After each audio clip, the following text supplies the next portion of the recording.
beautiful day here on the sunny space coast of Florida, and I'm out for a ride. Now I know the title of this is My Life with Depression, and it's less about my life with depression and more about how I deal with it, especially over the last few years. And before I go any further, I just want to say, don't use me as an example because I've done it the wrong way. If I would have gone through, all kinds of therapy and medication and stuff, I probably would have been where I'm at now years upon years ago. But it was just something I fought against the entire time. I didn't want to be on any medication, still not. And I'm not saying that wouldn't help me now, it probably would. But I am where I am because of things that I've changed in my life and ways that I've gone about things. It's been a long road to get me to where I am today, and to be honest, I don't know if that road is still stable, because anybody who's gone through depression knows that anything can crumble apart at any given moment. And that's the way I look at it. That's the way I started looking at it quite a few years ago. I'd probably say maybe 5 years now. With that being said, let's go back to the beginning of where things started to change for me on this path. It happened when I went to go visit a friend in Denver for the first time. I'd never been to Colorado. And before I get on a long sidetrack about how wonderful Colorado is, let's just skip that right now. Colorado's a great place. Leave it at that. But anyways, when I went to visit her, she got concert tickets for the first night I was in town to go see 3 bands. Fall Out Boy was the headliner with Panic at the Disco, and then the opening band was this new band at the time known as 21 Pilots. I'd heard of them. I'd even heard a few of their songs, and I really liked them, but didn't put a lot of thought into it until I saw them live that night in Denver. I want to say it was September 19th, 2014 maybe 2013, I don't remember.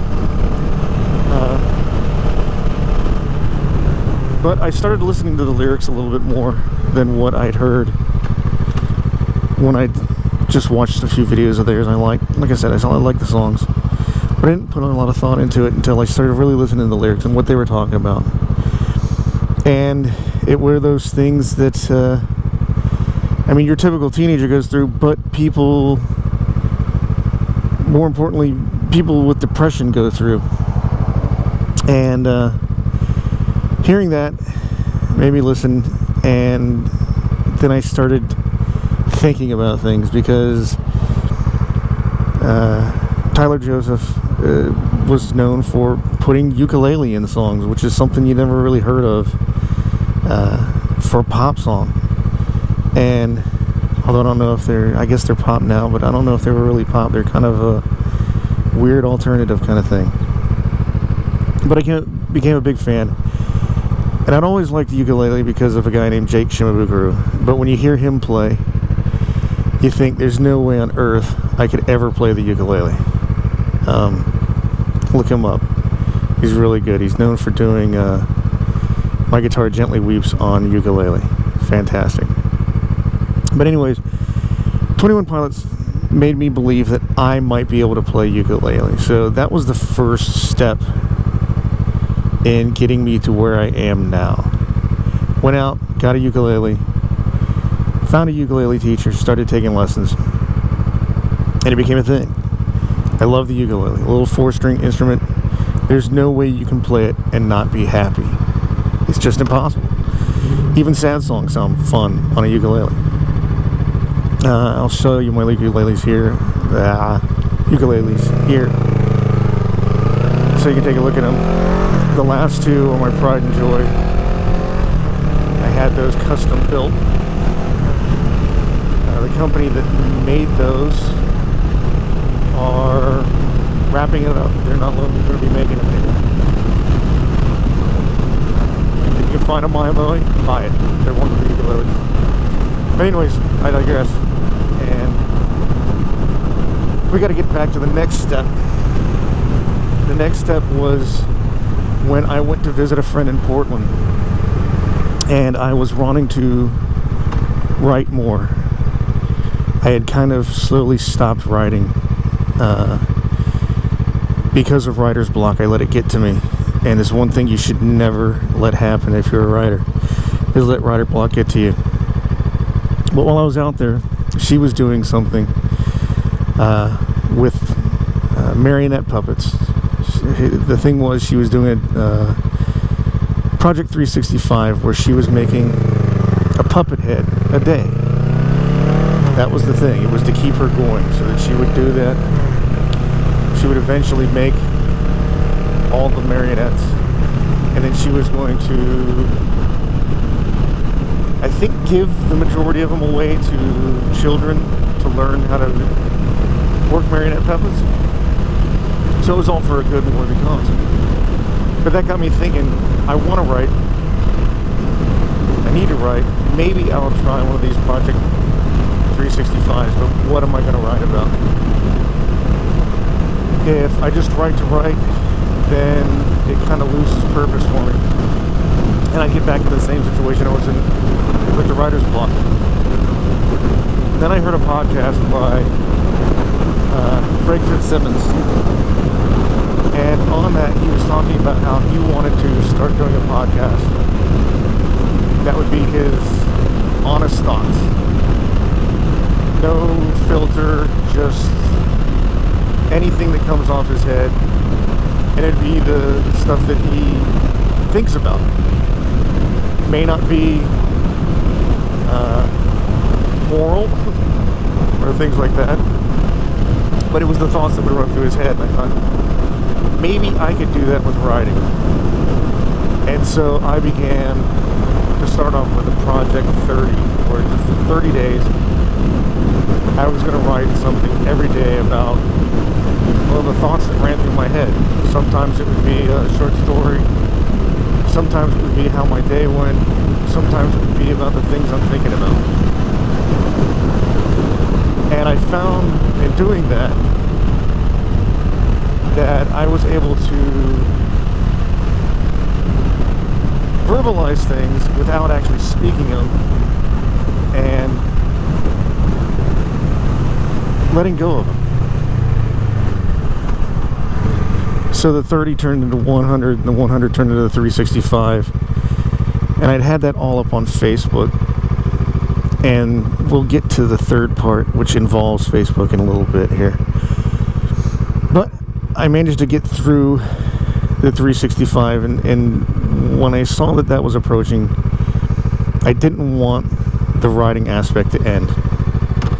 So that's when I created the Counterfeit Squirrel.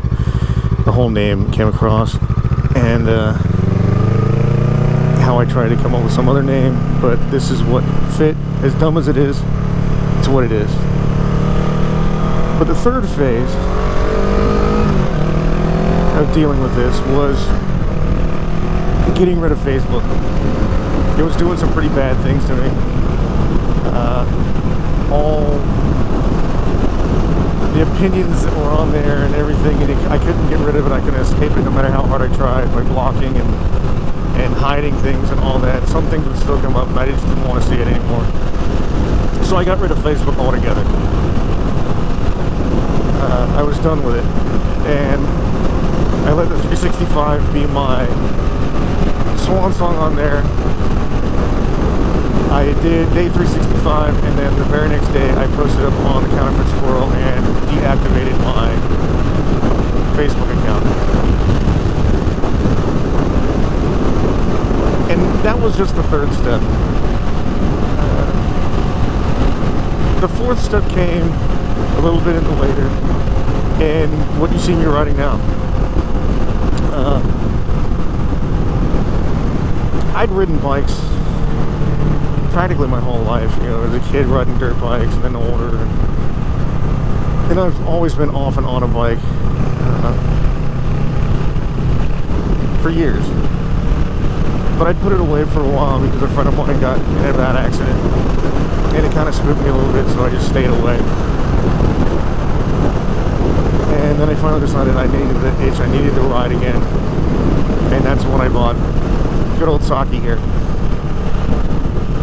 And before that I was always on dirt bikes or cruisers, so this is the first sport bike I'd ever had, or sport bike. This isn't a true super sport, just a sport touring kind of bike, and I love it. Can't wait for my next bike. Probably going to be a dual sport of some sort, but that's neither here nor there. But that got me just a little bit closer to where I was, and this was where the writing and the riding and everything started coming together, because oftentimes I'd find myself writing about where I'd been riding, and sometimes you just can't explain to a full extent the way you want to explain things and create that image that you want to show in writing. So around that time I started seeing moto vloggers and people with GoPros and doing videos, and I thought maybe I could do something like that where I can show everybody exactly what it is I'm writing about. So I got the GoPro, started the YouTube channel, all in an effort to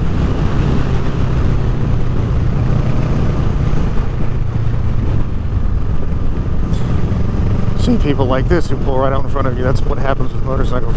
You all know it. I'm going to let it go just because they're stupid. But anyways, back to my thoughts. Never been down this way. Let's see what it is. And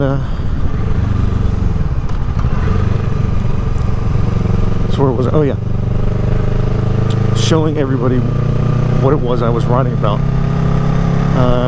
And that was the Adventure Time series, which I am bringing back soon. I've been on hiatus from that way too long, and it's got to come back. Which I just ordered something today to help out with that. But once again, getting away from my thoughts. But that brought me to the fifth part, and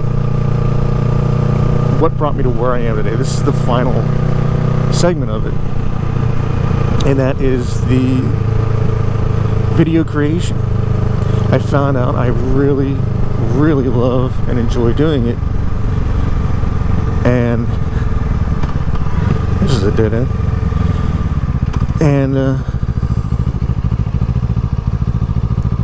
with that passion, it's just brought me new light to enjoyment in what I can do and what I can learn.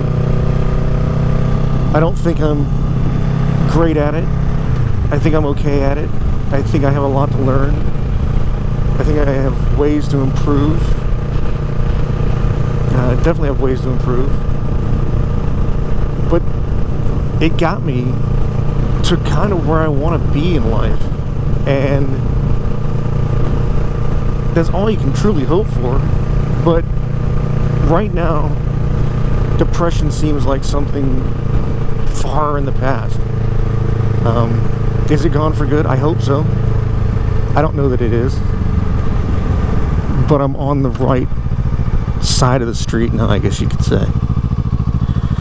And it was all because of this little bike and this little camera on my helmet that got me there. But it also brought me to a new project I talked about a few videos ago, the Pepperoni Report.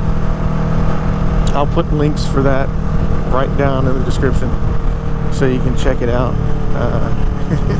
It's really fun and something I never had a thought of doing until a friend of mine, excuse me, had this idea of wanting to do a pizza blog. And Then he got with me and said, hey, we're gonna do this. And I'm like, well, where did this we come from?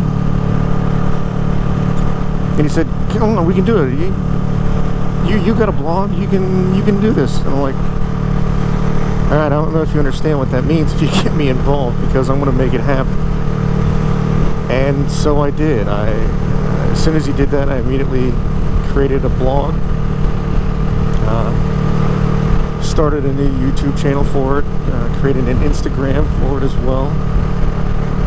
And just a few weeks ago, we did our first review of a pizza place. And I used a lot of the things I do here in that, because we put a little video vignette together. We got some kinks to work out, but we're on our way. And it's just something that's really enjoyable for me that I didn't realize would be something that I would do when I started doing this, but I can roll it into that. And it's not about money or anything like that. It's just something that is enjoyable. It's a whole creative outlet. All of these things have been creative outlets: the playing, the writing, the video creation. It's the creativity that gives me the light at the end of the tunnel. And it's something I really appreciate. Now, where I have been going, I've been doing a bunch of roundabout riding. I was on an adventure yesterday, and I found a couple of places that could be good to do some wheelie practice on. Now, I'd love to take you there, but if this works out, it's going to be kind of a place I need to keep secret. So, I won't be able to take you along for the ride. I know this video is a little more straight to the point, probably a little more boring, but it's something I've been wanting to say and wanting to talk about. And these creative outlets are what keep me going, as well as with this bike. And of course, I can't forget Morty. Morty was another highlight in there. Not really part of the set because I've always had dogs, but I didn't realize that he was going to make me as happy as he has. Yeah, he's just a great dog. Love him to death. But with that, if you get a chance, go check out the Pepperoni Report. Like I said, I'll put those links down below. We're going to do our next review on March 9th. We're going to work on trying to do them more frequently right now. Our time isn't open enough to be able to do that, so it's one a month for now. But we're hoping to do maybe one every 2 weeks, maybe even pushing to one every week. If you know of a place near you, and if we can get there, leave a comment about it. We'll try some way to get there, because our goal is to eventually travel and do this in other towns and cities and places across the country, because that would just be fun. But until then, as always, I leave you with peace in.